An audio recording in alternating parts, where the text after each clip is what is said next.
நம்ம கொழுக்குமலைக்கு போகிறக்காக தான் வேறம் பேசிகிட்டு இருக்கிறோம். ஜீப் ரைடுக்காக போயிட்டுருக்கோம். போகிறது தான் இப்போ போகிறதுக்காக வேண்டி ஒவ்வொரு ஜீப்பாக தொலை விட்டுருக்கணும். இதில் எது வேறம் பேச முடியுமா, ஆன்லைன் புக்கிங் சொல்லிட்டு இருக்கிறாங்க. அதனால தான் இப்போ நம்ம நண்பர் பேசுகிறக்காக போயிருக்காரு.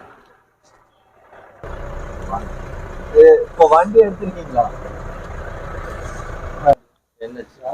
கொழுக்குமலை போகிறதுக்கு இங்கே தான் புக்கிங் விவரத்தை பார்த்துக்குங்க.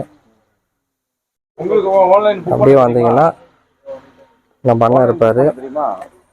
இவரோட தான் இப்போ நாங்கள் போகிறக்காக வேண்டி வெயிட் பண்ணிட்டு இருக்கோம். எல்லாம் நம்ம செட்டுக்கு தான். இப்போ இந்த இதுதான் பார்க்கலான்னு போகிறாங்க. ஆனால் இதுக்கு விடிய காலையில் தான் போக முடியும். 10:06 இந்த டைப்பில் இருக்கு. நீ நேரில் போய் பார்ப்போம். சாலில் இதுதான் புக் பண்ணிட்டு இருக்கேன். ஆன்லைனில் புக் பண்ணிட்டு இருக்கேன். ஆன்லைனில் புக் பண்ணி தான் இதை நான் பாருங்கள் ஜீப் சவாரி போக முடியும். ஆன்லைன் புக்கிங் ஓகே ஆயிடுச்சு. இப்போ எல்லாம் ட்ரெக்கிங் கிளம்பியாச்சு.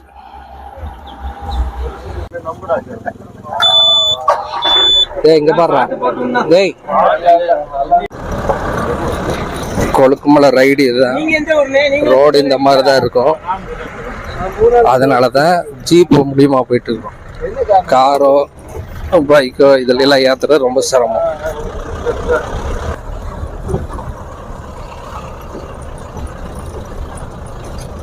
போயிட்டு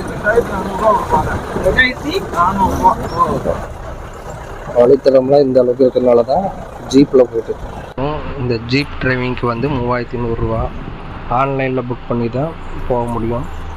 இதுக்கு முன்னாடி பார்த்தீங்கன்னா ஆன்லைன்லாம் புக் பண்ண வேண்டியதில்லை. வந்து வேறம் பேசிட்டு வாங்கி ஜீப் எடுத்துகிட்டு போவோம். அதனால் என்ன ஆகுதுன்னா வேறம் பேச தெரிஞ்சவங்களுக்கு கம்மியாகவும் வேறம் பேச தெரியாதவங்களுக்கு அதிகமாகவும் அந்த மாதிரி ப்ராப்ளம்லாம் வந்து அதிகமாக வரனால தான் இங்கே இவங்களே வந்து ஆன்லைன் புக்கிங் ஒன்று ஏற்பாடு பண்ணியிருக்காங்க. ஆனால் இது சூப்பரான ஐடியா. வந்தோமா புக் பண்ணோமா எடுத்துகிட்டு போனோமான்னு இருக்கும்.